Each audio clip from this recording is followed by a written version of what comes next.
இந்த திரைப்படம் எல்லாவற்றையும் மறப்பதற்கு என்று குறிப்பிட்டார்கள். ஆனால் இந்த படத்தை பார்க்கும் பொழுது, இந்த ட்ரெய்லரை, இந்த பாடல்களை பார்க்கும் பொழுது எதையுமே மறக்க முடியாது என்கிற உணர்வுகள் தான் எனக்கு தோணுச்சு. ஜன்னலிலிருந்து நீங்கள் பார்க்க வேண்டாம், எங்கள் வீட்டுக்குள் வந்து பாருங்கள் என்று தயாரிப்பாளர் அவர்கள் சொன்னார்கள். உங்கள் வீட்டில் அல்ல, உங்கள் மடியில் படுத்து இந்த கதையை கேட்பது போல இருக்கிறது. இதை பார்க்கும் பொழுது என்னோடய கண் அப்படியே ஒரு நிமிஷம் கலங்கிருச்சு. ஒரு ட்ரெய்லரை பார்த்து நான் கண் கலங்கியது இந்த அந்தோணி திரைப்படத்தை பார்த்தேன். நண்பர்களே, இந்த படத்தின் தயாரிப்பாளர் யார் எனக்கு தெரியாது. இசையமைப்பாளர் ஐயா இசைஞானி இளையராஜா அப்படின்னு மட்டும்தான் எனக்கு தெரியும். 2 இளைஞர்கள் என்னை தேடி வந்தாங்க. அதில் தம்பி ஜெனேஸ்வரன் என்னை பார்த்தான். தான் இலங்கையிலிருந்து இலங்கை மண்ணில் ஒரு படம் எடுத்திருக்கிறதாகவும், அந்த படத்துடைய ஆடியோ வெளியீட்டுக்கு நீங்கள் வரணும் அப்படின்னு என்கிட்ட கேட்டுக்கிட்டான்.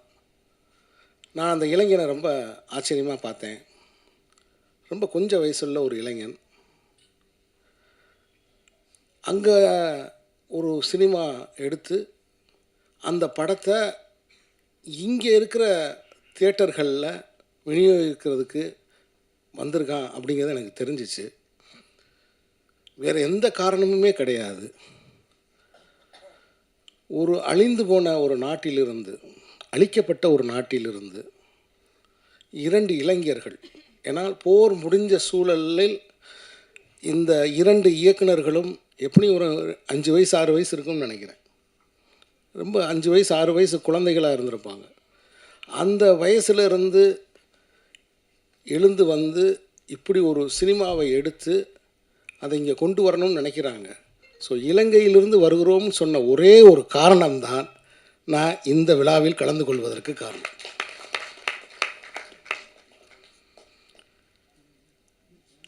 இசைஞானி இளையராஜா அவர்கள் இந்த படத்துக்கு இசை என்று சொன்னார்கள். எனக்கு என்னவோ அவர் ஆசீர்வாதம் பண்ணியிருக்காருன்னு நினைக்கிறேன். இசையமைச்சிருக்காருன்னு சொல்கிறத விட ஹி பிளஸ்டு அப்படின்னு தான் நான் சொல்கிறேன். அந்த பாட்டு, அந்த ட்ரெய்லருக்கு போடப்பட்ட அந்த பின்னணி இசை, அதை பார்க்கும்போது என்னோடய உள்ளுணர்வு அதுதான் சொல்லுச்சு. ஒரு நாடு சிதிலமான பிறகு, சிதைஞ்ச பிறகு, அதுக்கு பிறகு அங்கே ஒரு வாழ்க்கை எப்பயுமே, நீங்கள் உலக நாடுகள் எந்த நாடுகள்லையும் எடுத்துக்கோங்க, போர் முடிந்த பிறகு அல்லது போர் முடிந்ததாக அறிவிக்கப்பட்ட பிறகு அந்த நாட்டில் வாழ்க்கை அப்படிங்கிறது எப்படி பார்த்தாலும் கேள்விக்குறி தான். அங்கே ஒரு தனியனோட இருப்பு அப்படிங்கிறது கேள்விக்குறி தான்.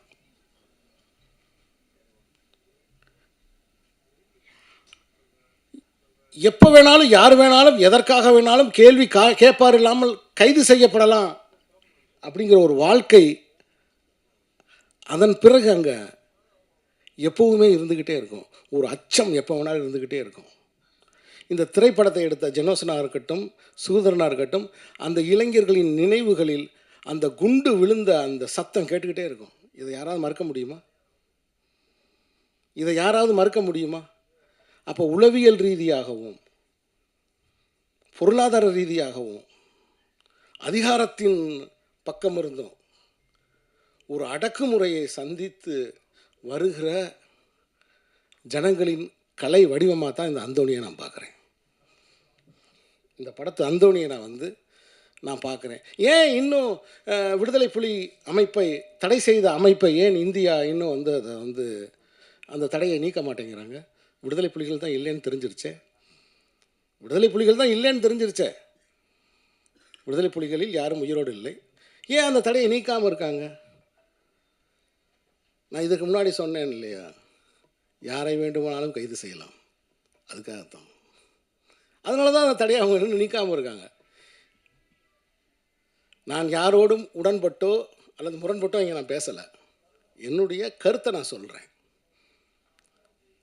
சமீபத்தில் பத்திரிகைகளில் நான் பார்த்தேன், இன்னும் அந்த வழக்கு நடந்து கொண்டிருக்கிறது, இன்னும் அந்த தடையை நீக்கம் பண்ணலன்னு. அது காரணம் அதுதான்.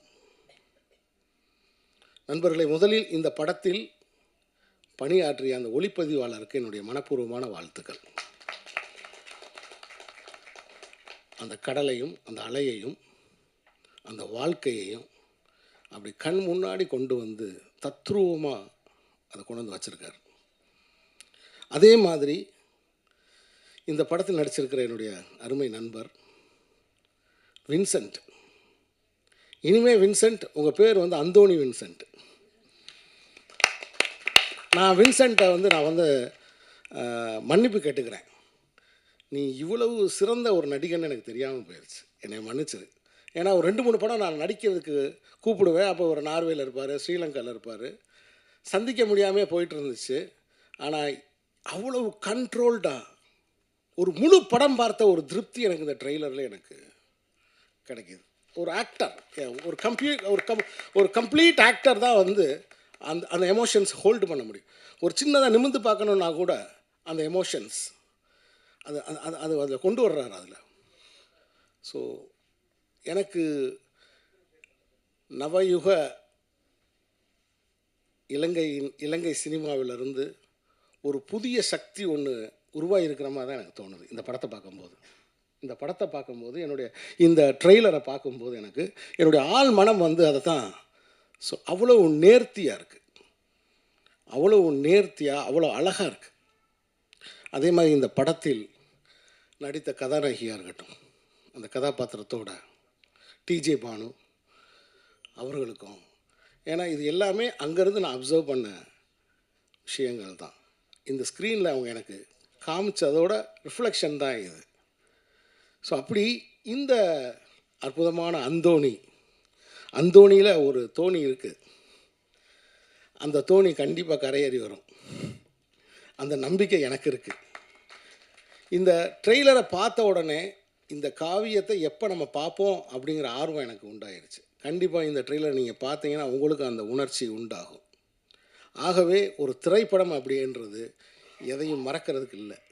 ஏன்னா இன்றைக்கி வாழ்க்கையே எல்லாமே எதனால் நிகழ்த்தப்படுகிறதுனா ஏதோ ஒன்றை மறைக்கிறதுக்கு, எதையோ ஒன்றை நம்ம பார்த்துக்கிட்டு இருக்கோம். எதையோ ஒன்றை ஏன்னா பேசினாலும் காசு, பார்த்தாலும் காசு, ஒரு தாகம் வந்துச்சு தண்ணி வாங்கி குடித்தாலும் காசு, பாத்ரூம் வந்துருச்சு போனாலும் காசு. மனித வாழ்க்கையில் எல்லாமே பணம் சம்மந்தப்பட்டுருச்சு. ஸோ அப்போ நீங்கள் பார்க்க வைக்கப்படுகிற உலகத்தில் இருக்கீங்க, நீங்கள் கேட்க வைக்கப்படுகிற ஒரு உலகத்தில் இருக்கீங்க. ஒட்டுமொத்த மனித வாழ்க்கையை அபிப்பிராயங்களை உருவாக்குவதும் அபிப்பிராயங்களை அழிக்கிறதையும் வேடிக்கை பார்க்கறதில் கொண்டு வந்து வச்சுட்டானுங்க. இதுதான் இன்னைக்கு இருக்கிற உலகம்.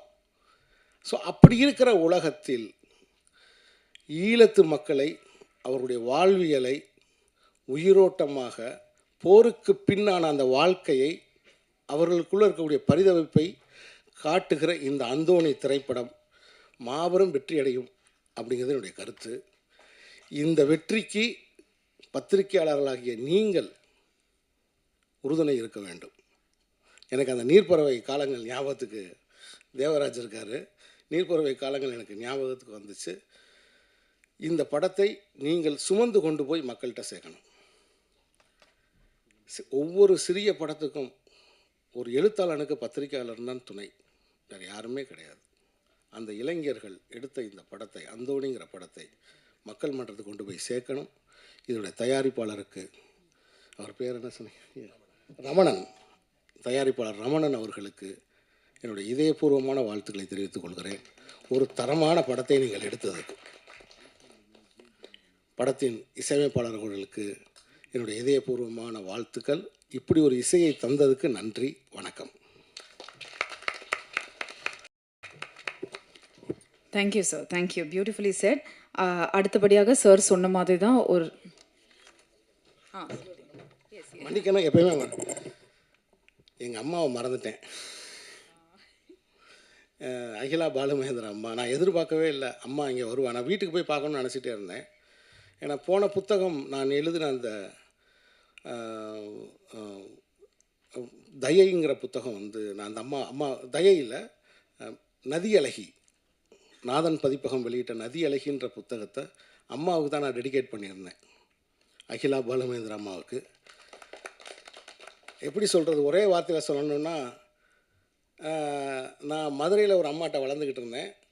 சென்னைக்கு வந்ததும் அந்த அம்மாட்ட வந்துட்டேன் நான். எனக்கு இன்னும் என் அடி வயிற்றில் வந்து அம்மா எனக்கு போட்ட சாப்பாடு சூடாக இருக்குது. அகிலா பாலுமகேந்திரன் அம்மா எனக்கு போட்ட சாப்பாடு இன்னும் என் அடி வயிற்றில் சூடாக இருக்குது. அம்மா இந்த விழாவுக்கு, ஏன்னா அம்மா வந்து யாழ்ப்பாணம், மட்டக்களப்பு, அம்மா வந்து மட்டக்களப்பு. ஸோ அம்மா வந்து இந்த வெளியீட்டு விழாவுக்கு வந்தது உண்மையில் எனக்கு அவங்களுக்கு பார்க்க கிடைச்சது எனக்கு ரொம்ப ரொம்ப சந்தோஷம். ஏன்னா நான் எடுக்கிற எல்லா படத்துக்கும் நான் அம்மாவை போட்டு காமிப்பேன். இப்போ எடுத்து வச்சுருக்கிற இடி முழக்கம் மட்டும் இன்னும் போட்டு காமிக்காமல் இருக்கேன். ஏன்னா அது வந்து அம்மாவோட கொள்கைகளுக்கு கொஞ்சம் எதிராக இருக்கும். ஏன்னா இப்போ இங்கே ஃபெஸ்டிவலுக்கே நம்ம படம் எடுத்தோம்னா லைஃப்பில் இருக்க ஃபெஸ்டிவல் எடுத்துருவாங்க போல தெரியுது.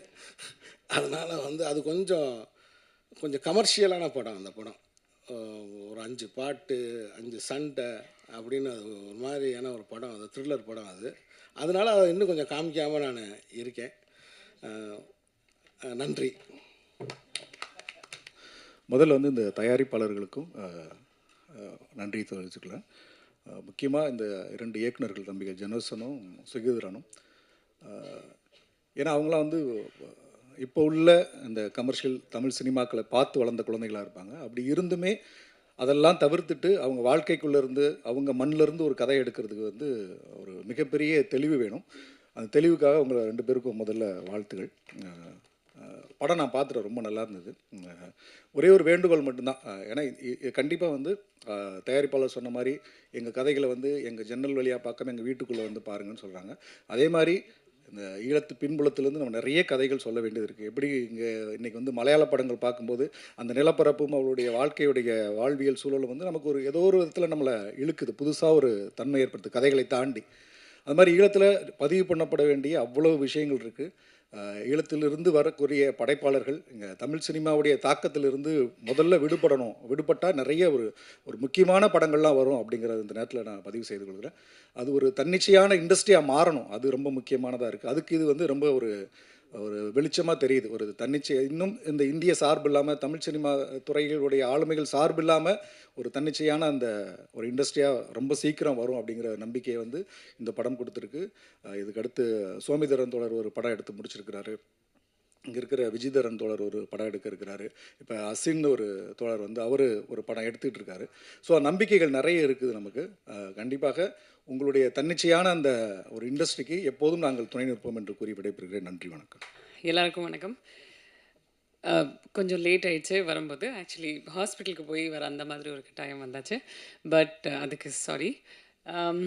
இந்த நான் ஏற்கனவே ட்ரெய்லர் பாடங்கள் படம் பார்த்துட்டேன். ஸோ அது உங்களுக்கு பிடிக்கும்னு நான் நம்புகிறேன். கண்டிப்பாக நம்ம இவ்வளோ கேமரா முன்னாடி நடித்தாலும் இந்த மேடையில் பேசுகிறது ரொம்பவே கஷ்டம் உண்மையாகவே. ஆனால் மேடையில் இருக்கிற நிறைய ஆள் வந்து எனக்கு பிடிச்சி போச்ச ஆள். ஸோ அவங்கள எல்லாருக்கும் இங்கே வந்ததுக்கு நன்றி. லெனின் பாரதி அவர்கள், சீனு அவர்கள், நீங்கள் எல்லோரும். நீங்கள் இந்த ட்ரெய்லர் லான்ச்சுக்கு இப்போ வந்தீங்க. பட் நாங்கள் அனௌன்ஸ் பண்ணும்போது அவர் ஸ்ரீலங்காவில் இருந்தார். ஸோ அப்போ கூட ரொம்பவே நீங்கள் ஹெல்ப் பண்ணுறீங்க. ஸோ அதுக்கு ரொம்ப நன்றி. இந்த படத்தை பண்ணும்போது வந்து நாங்கள் எல்லாரும் இப்போது ட்ரெய்லரில் இருக்கோம், சினிமாவில் இருக்கோம். எங்களுக்கு எல்லாருக்கும் ஒரு ஸ்க்ரீன் ஸ்பேஸ் இருக்குது. பட் அந்த ஊர் மக்கள், அங்கே இருக்கிற ஃபிஷர்மேன், அவங்களெல்லாம் வந்து ஒரு இது ஸ்ரீலங்காவோட ராஜா ஹரிஷ்சந்திர மாதிரி ஃபீல் பண்ணாங்க. அவங்க வந்து அந்த ஊர் மக்கள் வந்து எல்லாருக்கும் ஹெல்ப் பண்ணி குட்டி குட்டி பசங்கள் வந்து கூப்பிடுறதுக்கு ஒரு ஏடி இல்லாத அந்த குட்டி பசங்க வந்து இப்போ ஒரு சின்ன ஏடி அந்த மாதிரி நிறைய மக்கள் வந்து அப்படியே ஹெல்ப் பண்ணாங்க. சாப்பாடு கொடுக்கறதுக்கு, பாத்ரூம் கொடுக்கறதுக்கு, நிறைய திங்ஸ் பண்ணுறதுக்கு. ஸோ இது வந்து அவங்களோட ஒரு ராஜா ஹரிஷ்சந்திர மாதிரி ஃபீல் பண்ணி இந்த படத்தை வந்து பாருங்கள், தியேட்டருக்கு வாங்க. அது மட்டும் தான் சொல்ல முடியும். போதும். நன்றி. Oh, I think everybody did a great performance. What else I can say? Thank you. எல்லோருக்கும் வணக்கம். என்னோட கணவரும் நானும் இலங்கையில் தான் பிறந்து வளர்ந்ததெல்லாம். ஆனால் எங்கள் ஊரை பற்றி படம் எடுத்தது எனக்கு ரொம்ப பெருமையாகவும் சந்தோஷமாகவும் இருக்குது. என்னோட கணவரோட ஆசீர்வாதத்தால் இந்த அந்தோணி படம் பெரிய வெற்றி பட வாழ்த்துகிறேன். நன்றி, வணக்கம்.